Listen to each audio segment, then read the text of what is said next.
Hopefully you read my book. I'm getting to that. You spent some time in my office, and we were having a diatribe, and there's a cop in one of the chapters of that book. It's called "Hospitals Never Close," and I painted an analogy in that chapter that when you talk about going to a place that's open 24 hours a day, and they're treating people with broken issues, and their lives are tore up. They're open 24 hours, 7 days a week. But because you and I refuse to sacrifice, many churches don't have the means to stay, or they refuse to stay open long enough to meet the needs of those that surround that dwelling. So when you begin to blame somebody, we need to, first of all, take a dual accountability role. Sure. You need to talk about that plank and that splinter. Because, see, the church is driven by the Lord, but it's empowered and has legs by people that sit there. You can talk about change, but I dare you to go look at somebody's prayer meeting on tomorrow night and find how many people are there. Go look at Indian Trails Golf Course, and those that say they're concerned, where are they at? But that's how you gauge somebody's passion. I said something on the news the other day. When you're involved, you show up. Right. And when you have passion for it, you show up. Right. When you care about it, you take care of it. Right. Hey, look, how many vacant seats do we have here? We need to deal with the apathy of the Christians and the apathy of the non-Christians. But the single most biggest thing is we have got to go get lost people with the single greatest mechanism for change, and his name is Jesus Christ.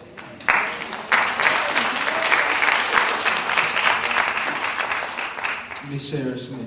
There was a time when the churches was the hands that rocked the cradle. But now that cradle is still. There's no one there to help those that are left behind. Christ won people to ministry. He won people to the gospel by first serving their needs. The simplest things mean the most to those who cannot do. But when it comes to the call to roll up the sleeves, step out into community, and what we're talking about here is the future of the African American black community. There's a lot of trash out there, folks, that does not belong to the people who live there. They did not put it behind their fences. They didn't drop it in the alleys. They get it from the cars that roll down the streets after they leave McDonald's or the bar. They are the ones who are 67, 75, who are out there in the morning sweeping up somebody else's mess. If we are going to clean up our community, if we are going to address the issues of our community, we need to start there first. When we make the call for cleanups, I see people of Hispanic descent and African and Caucasian. I do not see African American. I do not see churches. There are some churches I can call on, there are some churches I cannot. Or that even if I do call, it makes no difference because we're having a youth rally this weekend. Well, I challenge you that when you go back to church, call your neighborhood association. The most underpaid people in the city of Grand Rapids who work 60 hours but get paid for 25. That are answering your calls. That half of the people in the city have your home phone number. They will pick up the phone and call you before they call the police because their child might be out there. Step from your comfort zones and see what you can do. I challenge 150 of you. Find 10 people. Call me in the morning.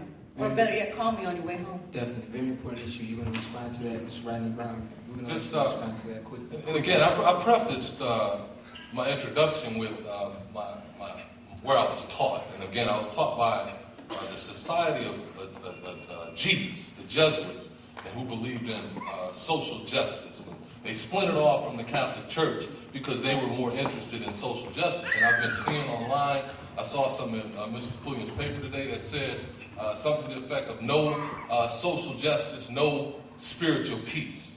And in many regards, I believe our faith community, our church community has been co-opted and are involved in some political things that really, if it's not about social justice, they don't have any place in politics. That's at least an opinion of mine. I found some scripture that actually speaks to this generational divide, that actually speaks to where we are now. And if you don't mind, I want to read this. It's 1 Peter chapter 5, and it says, "The elders who are among you I exhort, I who am a fellow elder, a witness of the sufferings of Christ, and also a partaker of the glory that will be revealed." It says, "Shepherd the flock of God which is among you, serving as overseers, not by compulsion, but willingly, not for dishonest gain, but eagerly." It says, "Nor as being lords over those entrusted to you, but being examples to the flock. And when the chief shepherd appears, you will receive the crown of glory that does not fade away." It says as well, and this is really specific to the generational divide, "Likewise, you younger people, submit yourselves to your elders. Yes, all of you be submissive to one another. And be clothed with humility. For God resists the proud, but gives grace to the humble. Therefore, humble yourselves under the mighty hand of God, that he may exalt you in due time, casting all your care upon him, for he cares for you." Now, this last is number 8, verse 8. It says, "Be sober, be vigilant, because your adversary, the devil, walks about like a roaring lion." I read one interpretation that says, "seeking to devour the young." It says, "seeking to devour the young." So prior to getting to verse 8, we talked about humbling ourselves. We talked about, really being respectful. Judge Logan and I just talked about that, being respectful to each other. And when you get into an elected position, you get into an appointed position by your bishops or by your congregation, that you are not above everyone else because you've been put into this position, brother pastors. You're not put in, when you call yourself a minister, you're not put over in terms of being better than anyone else. And now let me just share again by way of education. I was taught about Christ. I was taught about Malcolm X. I was taught about Dr. Martin Luther King by a black theologian at my college, who was only the second black theologian to receive his PhD from Boston Theological Seminary. Who knows the first?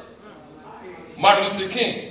So when I'm passionate about it, I understand theology because I was taught by a black theologian who says if you are a Christian, if you are a believer, and you follow the Bible, if you do not understand black liberation theology, you are working against black people. Tomorrow night, everyone get out there. There's a professor, I believe, at Duke Divinity School. If anyone know him, his name is Dr. Willie Jennings. I don't know him, but he's speaking on what's called whiteness as a theological problem.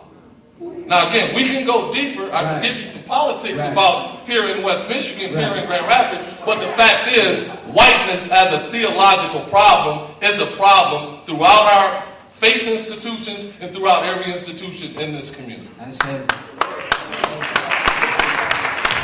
We're going to move on to another question. We got to keep it moving. There was more question planned, but we're gonna move to another question now. We're going to go a little bit a different angle. We know that people are going to respond to you guys during the question and answer session, so we want everybody to do that. And it's encouraged to bring up old topics, which have already been covered as well. But I often hear some of the rhetoric of the up-and-coming leadership